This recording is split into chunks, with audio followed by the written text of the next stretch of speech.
টিআইবির report নিলে টিআইবিকে জিজ্ঞেস করুন, সেই ব্যাপারে আমি কোনো উত্তর দিতে রাজি নই। টিআইবির কাজ টিআইবি করবে, আমার কাজ আমি করব। এটা নিউলি ইলেক্টেড গভর্নমেন্ট, তারা জানবে কিভাবে তার বিশ্ববিদ্যালয় শিক্ষা ব্যবস্থা পরিচালনা করবে, সেটা আমাদের একান্ত বিষয়। টিআইবি এমন কোনো রিপোর্ট দেওয়ার সময় এখনো হয়নি, আমরা শুধু যাত্রা শুরু করেছি। ধন্যবাদ। আরেকটি প্রশ্ন কিছু?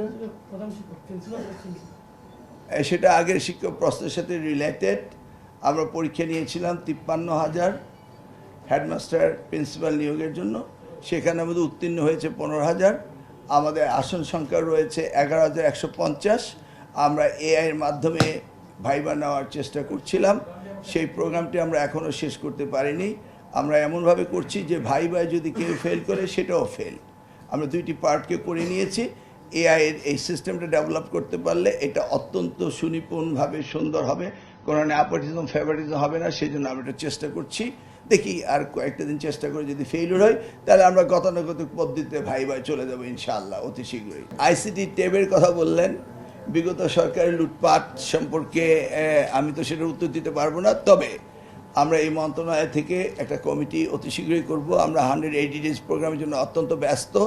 এটা শেষ হলেই আমরা একটি কমিটি করব এবং শিক্ষা মন্ত্রণালয় থেকে বিগত সরকারের দুর্নীতির শ্বেতপত্র আমরা একটি প্রিন্ট করব, এটা আমাদের ইচ্ছা আছে। 1.4 মিলিয়ন ট্যাব আমাদের লাগবে। আমাদের primary secondary tertiary education huge project. এই বাজেট আমরা নেক্সট ইয়ারে ফিজিক্যাল ইয়ারের বাজেটে এটা আছে। এই ফিজিক্যাল ইয়ারে আমরা জিডিপি 2% পেয়েছি মাননীয় প্রধানমন্ত্রীর থেকে। উনি আশ্বস্ত করেছেন এই বাজেট 5% পর্যন্ত জিডিপি উন্নীত করা হবে। সময়ের সাথে সাথে দেখা দেয় নিত্য নতুন প্রয়োজন। রেডি থাকতে হয় প্রতি মুহূর্ত। তাই এলো ইনোভার, যেন আপনি লাইফে থাকেন রেডি প্রতিদিন। Innova, designed for now. যেহেতু বাজেট ঘোষণা হয়নি, এটা আমরা প্রস্তাব পাঠিয়েছি। মাননীয় উপদেষ্টা বললেন যে আমরা এই 2% আমরা পাবো বলে আশা করছি। অল টুগেদার 1,23,000 crore টাকা আমাদের পাওয়ার সম্ভাবনা রয়েছে এবং আমরা ভবিষ্যতে আরও বাজেটে আমরা জিডিপির উন্নত হবে এবং ক্রমান্বয়ে আমরা 5% পর্যন্ত পাবো। সেই অর্থায়ন থেকে আমরা ওয়ান টিচার ওয়ান ট্যাব এটা আমরা সম্পন্ন করব। কারিকুলাম চেঞ্জ করা 3 মাসে সম্ভব নয়। উনি ব্যাখ্যা দিলেন ক্লাস 4-এ আমরা কি ইন্ট্রোডিউস করছি, ক্লাস 6-এ কি ইন্ট্রোডিউস করছি, সেগুলি ব্যাখ্যা দিলেন। আমরা প্রথমত এটাকে সঠিকভাবে পরিমার্জন করে একটা বাস্তবসম্মতভাবে এটাকে আমরা রিয়েলাইজ করে এই 2027-এ দিচ্ছি। আর টোটাল চেঞ্জ যেটা আশা করছেন সেটা আমরা কাজ শুরু করেছি। 2028-এ গিয়ে আপনারা সেটা দেখতে পাবেন, এখন নয় ইনশাআল্লাহ। তবে পরিমার্জন খুব সুন্দর হচ্ছে এবং 4টি নতুন বই ইন্ট্রোডিউস হচ্ছে। যেটা বললেন প্রথমে হচ্ছে কারিকুলামের learning outcome based on the content, সেটাকে আমরা প্রায়োরিটি দিচ্ছি এবং সেইভাবেই আমরা করছি। সেটা আপনার প্রথম প্রশ্নের উত্তর। দ্বিতীয় প্রশ্নটি হলো এসএসসি এক্সাম, তাদের সিলেবাস শেষ হয়ে যাচ্ছে জুন 2026। আমরা চেয়েছি 27-এর কোনো একটি সময় হয় রোজার আগে বা রোজার পরে নেওয়া। আমরা স্টেক হোল্ডারদের সাথে আলাপ করেছিলাম, সেইখানে সাজেশন এসছে যে রোজার আগেই শেষ হয়ে যাক পরীক্ষাটা। সেই অর্থে আমরা 7ই জানুয়ারিতে শুরু করতে চেয়েছি এবং 8ই ফেব্রুয়ারিতে শেষ করতে চেয়েছি। But in the mean time আপনারা রিয়্যাক্ট করছেন, সেটা আমরা অবজার্ভ করছি।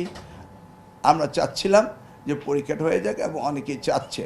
অতএব আপাতত আমরা রুটিনও দিয়েছি, এটাই রয়েছে এবং আশা করছি এটাই থাকবে, যেহেতু স্টেক হোল্ডারদের সাথে আলোচনা করেছি।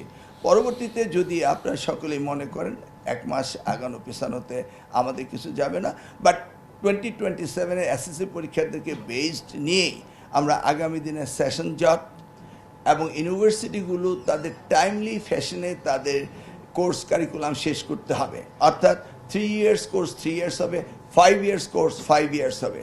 কোনো রকম ডিলে ওয়েটিং সেশন জট চলবে না।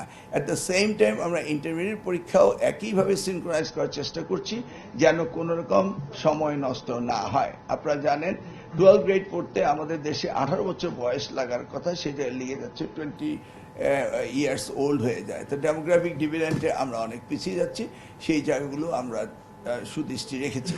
এছাড়া আমাদের এসএসসি রেজাল্ট আমরা 20 জুলাই আউট করব, সেই নির্দেশনা আমরা দিয়ে দিয়েছি এবং পরবর্তীতে আমাদের এসএসসি পরীক্ষার রুটিন এবং আমরা সব কিছু অ্যানাউন্স করেছি। বৃত্তির পরীক্ষা যেটা বিগত সরকার সময় হয়নি সেটা আমরা নিয়েছি এবং সেটা রেজাল্ট দিয়েছি। আগামীতে আমরা বৃত্তির এই যে অ্যামাউন্ট সেটাও বাড়িয়ে দেওয়ার প্রস্তাব আমরা দিয়েছি, সেটাও আপনারা শুনতে পাবেন।